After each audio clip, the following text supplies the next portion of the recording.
Very good morning সবাইকে। দেখে নাও কটা বাজে, 4:35, মানে অনেক ভোরবেলা এখন। আর এখন আমি উঠে চলে এসেছি সোজা রান্নাঘরে।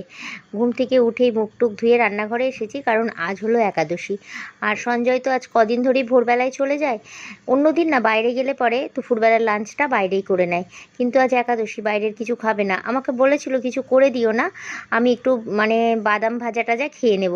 কিন্তু সেটা কি আর ভালো লাগে বলো? আমি বাড়িতে খাবার খাবো আর সে বাইরে গিয়ে কিছুই খাবে না সারাদিন। ওটা আমার ভালো লাগে না বলে আমি বললাম না, আমি ভোরবেলায় করে দেবো। করতে দেবে না তো জোরজার করেই উঠে পড়েছি। যাই হোক, উঠতে তো হতো 1 ঘন্টা আগে আর 1 ঘন্টা পরে, তাই না? তো রাত্রিবেলায় আমি বাদামগুলো শুকনো খোলায় কাঁচা লঙ্কা সহ ভেজে রেখেছিলাম, যাতে সকালের কাজটা একটু কমে যায় আমার। তো তারপর এখন সকালবেলায় আলুগুলো কেটে প্রেসারে সিদ্ধ করে নিয়েছি। আর দেখো, সাবুটা না আমি এরকমভাবেই ভেজাই। আমাকে অনেকে জিজ্ঞাসা করেছে কিভাবে সাবুদানার খিচুড়ি বানাই আমি। তো সাবুতে যতটা সাবু ততটা জল সমান সমান দিয়ে সারা রাত ভিজিয়ে রেখেছিলাম। আর কিছু বাদাম, মানে যেটা চীনা বাদাম হয়, চীনা বাদাম কাঁচা লঙ্কা সহকারে একসাথে ফ্রাইং প্যানে বা চাটুতে শুকনো কাঠখোলায় ভেজে রেখেছিলাম।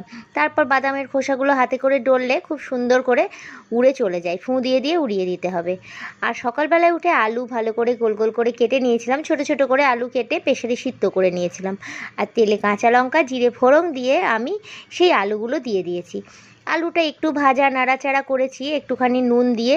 দেখতেই পাচ্ছ নুন চিনির কটোই সামনে আছে। তারপরে আমি সেগুলোকে ভালো করে তার সাথে মিশিয়ে নিয়েছি সাবু। আর সাবুগুলো একটু ভাজা নাড়া করতে গিয়ে যে কালকে রাত্রে বাদামটা ভেজে রেখেছিলাম, সেই বাদাম আর কাঁচা লঙ্কাটা মিক্সিতে গুঁড়ো করে নিয়েছি।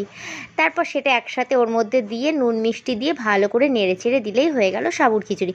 ভীষণ চটজলদি রেসিপি, কিন্তু খেতে দারুণ লাগে। এর সাথে না টক দই একটু নুন চিনি দিয়ে খেতে কিন্তু অসাধারণ হয়। আর আমি এখন টিস্যু আর চামচ দিয়ে খাবারটা রেডি করে দিয়েছি। কেমন লাগলো জানিও।